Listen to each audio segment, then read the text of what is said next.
আসসালামু আলাইকুম রহমতুল্লাহি বারাকাতু। আমরা সবাই জানি যে দরিদ্র, অসহায় ও গরিব মানুষকে জাকাতের টাকা দিতে হয়। কিন্তু যদি আমার মা বাবা গরিব হয়, যদি আমার শ্বশুর শাশুড়ি গরিব হয়, তাহলে তাদেরকে কি জাকাতের টাকা দেওয়া যাবে? আসুন আমরা আজকের পর্বে এই বিষয়টি ভালোভাবে বোঝার চেষ্টা করি। প্রথমত মা বাবা আমাদের সবচাইতে আপনজন, তাদের মাধ্যমে আমরা দুনিয়াতে এসেছি। তারা আমাদের কাছে সবচাইতে সম্মানের। তারা যদি দরিদ্র হয়, অসহায় হয়, গরিব হয়, তাদের ভরণ পোষণের দায়িত্ব আমাদের উপরে। তাই তাদের ভরণ-পোষণ আমাদের নিজস্ব অর্থ থেকে দিতে হবে, জাকাতের টাকা থেকে দিলে সেটা হবে না। অতএব তাদেরকে যদি জাকাতের টাকা দেওয়া হয় তাহলে জাকাত আদায় হবে না, বরং তাদের ভরণ-পোষণ আমাদের নিজের থেকে দিতে হবে। দ্বিতীয়ত শ্বশুর-শাশুড়ি। শ্বশুর-শাশুড়ি তারা আমাদের মা-বাবার মতোই সম্মানিত, কিন্তু তাদের ভরণ-পোষণ আমাদের উপর ওয়াজিব নয়।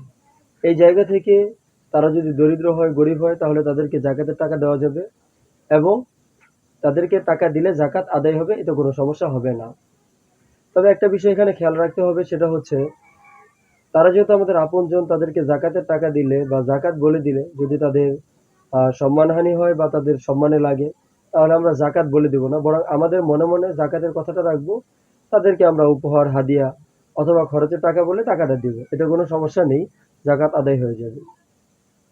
আরো একটি বিষয় আসে যে আমাদের ছেলে মেয়ে থাকে, ছেলে মেয়েদেরকে জাকাতের টাকা দিয়ে জাকাত আদায় হবে কিনা।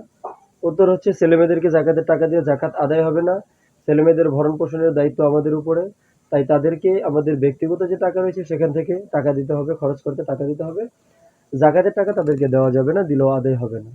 মেয়ে যদি বিবাহিতা হয়, স্বামীর বাড়িতে থাকে, আর স্বামীর অসচ্ছলতার কারণে বা দরিদ্রতার কারণে যদি মেয়েও দরিদ্র হয়ে থাকে, তাহলে জাকাতের টাকা দেওয়া যাবে কিনা। উত্তর হচ্ছে না, এক্ষেত্রেও মেয়েকে জাকাতের টাকা দেওয়া যাবে না, বরং মেয়ের যদি কোনো জরুরত থাকে সেক্ষেত্রে বাবার যে নিজস্ব বা মায়ের যে নিজস্ব অর্থ রয়েছে সেখান থেকে তাকে সহযোগিতা করবে।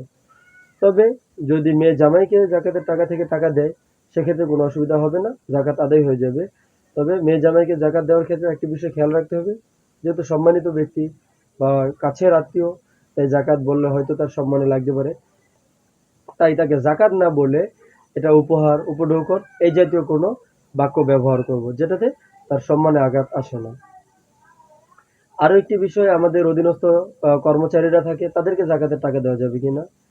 এক্ষেত্রে বিষয়টা আমাদের পরিষ্কার বুঝতে হবে। কর্মচারীদের নির্দিষ্ট বেতন থাকে, নির্দিষ্ট ভাতা থাকে। এই কর্মচারীদেরকে নির্দিষ্ট বেতন ভাতা দিতে হবে। জাকাতের টাকা দিয়ে তাদের বেতন ভাতা দেওয়া যাবে না। তাদের নির্দিষ্ট বেতন ভাতা দেওয়ার পরে ঈদের সময় কর্মচারীদেরকে বোনাস দেওয়া হয়, বোনাসের টাকা দেওয়ার পরে যদি মালিক জাকাতের টাকা থেকেও কর্মচারীকে কিছু টাকা দেয় সেক্ষেত্রে জাকাত হবে। কিন্তু যদি কর্মচারীর বেতন অথবা বোনাস জাকাতের টাকা দিয়ে দেওয়ার চেষ্টা করে তাহলে জাকাত আদায় হবে না। আমাদের আপন ভাই বোন রয়েছে, খালা খালু রয়েছে, মামা মামি রয়েছে এবং ফুফা ফুফু রয়েছে, চাচা রয়েছে, চাচি রয়েছে, তারা আমাদের নিকট আত্মীয়। তাদেরকে জাকাত দেওয়া যাবে, জাকাত দিলে জাকাত আদায় হবে। তবে সর্বক্ষেত্রে একটা কথা মনে রাখতে হবে, আমরা যাদেরকে জাকাত দিব তারা জাকাতের উপযুক্ত কিনা। জাকাত গ্রহণ করার জন্য তো একটা উপযুক্ততা রয়েছে, সেই দিকেও আমাদেরকে খেয়াল রাখতে হবে। যদি তারা জাকাত গ্রহণের উপযুক্ত হয় তাহলে তাদেরকে জাকাত দেওয়া যাবে। তারা যদি জাকাত গ্রহণের উপযুক্ত না হয় তাহলে তাদেরকে জাকাত দেওয়া যাবে না। আর যদি জাকাত দেওয়া হয় তাহলে জাকাত আদায় হবে না। আল্লাহ তাআলা আমাদেরকে সহি মাসালা বোঝার এবং আমল করার তৌফিক দান করেন। ভিডিওটি উপকারী মনে হলে শেয়ার করে দিন, যেন অন্যরা উপকৃত হতে পারে।